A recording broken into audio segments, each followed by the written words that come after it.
Welcome to Mayura creations friends. நம்ம புதினா நம்ம வீட்டில் நட்டு எப்படி பராமரிக்கிறது, நாட்டு புதினா அப்படிங்கிறத பார்க்கலாம். அது வந்து நம்ம வீட்டில் கொஞ்சம் வச்சுட்டோம்னா நமக்கு சட்னியிலேருந்து நிறைய இதுக்கு நம்ம புதினா யூஸ் பண்ணுவோம். அது நம்ம போய் கடையில் வாங்கணுங்கிற அவசியம் இருக்காது. நம்ம வீட்டில் அப்பப்போ கொஞ்சம் கொஞ்சம் நம்ம பிரிச்சுக்கிட்டோம்னா, பறித்து உபயோகப்படுத்திக்கிட்டோம்னாவே போதும். இது பாருங்கள், இப்போ நம்மக்கிட்ட இருக்கிற நாட்டு புதினா இந்த மாதிரி கவரில் இருக்கும். உங்களுக்கு வர்றது இந்த மாதிரி தான் கவரில் வரும். இதுக்கு மண் கலவை ஃபஸ்ட்டு ரெடி பண்ணிக்கணும். பேக்கில் நீங்கள் ரெடி பண்ணிங்கன்னா, இங்கே பாருங்கள், எங்கிட்ட இருக்கிற இந்த வேஸ்ட் இலைதழைகள், மரத்தில் இருக்கிற இலையே பறிச்சுக்குவேன். இது வந்து நெல்லிக்காய் மரத்துலேருந்து பறித்து அந்த ரொம்ப மேலே போகும்போது கட் பண்ணுவோம் இல்லையா, கட் பண்ணி இந்த பேக்கில் போட்டிருக்கேன் பாருங்கள். இது ஃபுல்லாக நிரப்பிட்டு அதுக்கு மேலே மண் போட்டுருவேன். சாதாரண பழைய செம்மண்.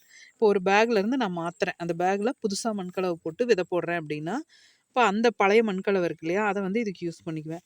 இந்த இந்த இலைதழைகள் மேலே அந்த அந்த மண்ணை போட்டுருவேன், பழைய மண்ணை.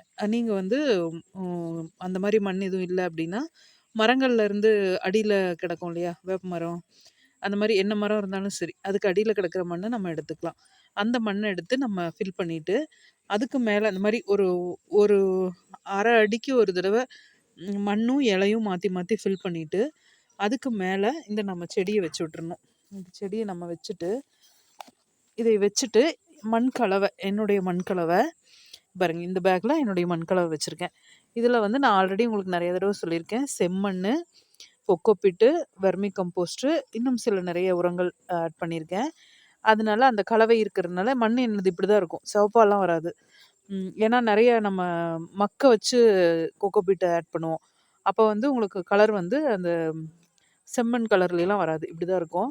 இப்போ இதையை வந்து இதுக்கு மேலே போட்டுருவேன்.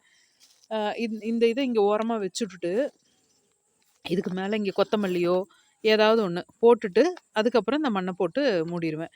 அது எப்படி வளர்ந்துருக்குதுன்னு பாருங்கள். இது பாருங்கள், இது வந்து ஒரு 9க்கு 9 பேக் தான், பெரிய பேக்லாம் இல்லை. இதில் என்னென்ன பண்ணியிருக்கேன் பாருங்கள். இது வந்து சாமந்தி, மஞ்சள் கலர் சாமந்தி. இது வந்து வச்சு விட்ருக்கேன். இது வந்து இப்போ பூ வர ஸ்டேஜுக்கு வந்துருச்சு. இதை வேணும்னா வச்சுக்கலாம், இல்லைன்னா எடுத்து நம்ம வேறு இதுக்கு மாற்றிக்கலாம். பெரிய பேக்கு வேணுனாலும் மாற்றிக்கலாம். சின்னதாக இருந்ததுனால இதில் வச்சு விட்டேன். இதில் தான் நாட்டு புதினா வச்சுருக்கேன். இப்போ நான் உங்களுக்கு காமிச்சேன் இல்லையா, அதே மாதிரி கவர்லேருந்து பிரித்து நம்ம வச்சு விட்ருக்கோம். இது பாருங்கள், இது வந்து ஒரு 9க்கு 9 பேக்கில் தான். எவ்வளோ நீளமாக உங்களுக்கு வந்திருக்குன்னு பாருங்கள். இது வந்து அதுக்கப்புறம் இது வந்து ஒரு கட்டிங்ஸு, பக்கத்தில் இருக்கிற ஒரு மரத்துலேருந்து அந்த கட்டிங்ஸ் எடுத்து இதில் சொருவி வச்சுருக்கேன். இது சொருவி வச்சா வருதா இல்லையான்னு செக் பண்ணுறதுக்காக, ஏன்னா இதில் வேர் இல்லை இல்லையா, அதனால் செக் பண்ணுறதுக்காக வச்சுருக்கேன். இப்போ இந்த மாதிரி நம்ம 2 3 ஒரு பேக்கில், சின்ன பேக்காக இருந்தாலும் சரி, பெரிய பேக்காக இருந்தாலும் சரி, நம்ம உபயோகப்படுத்திக்கலாம். நீங்களும் இதை ட்ரை பண்ணி பாருங்கள். இது போல்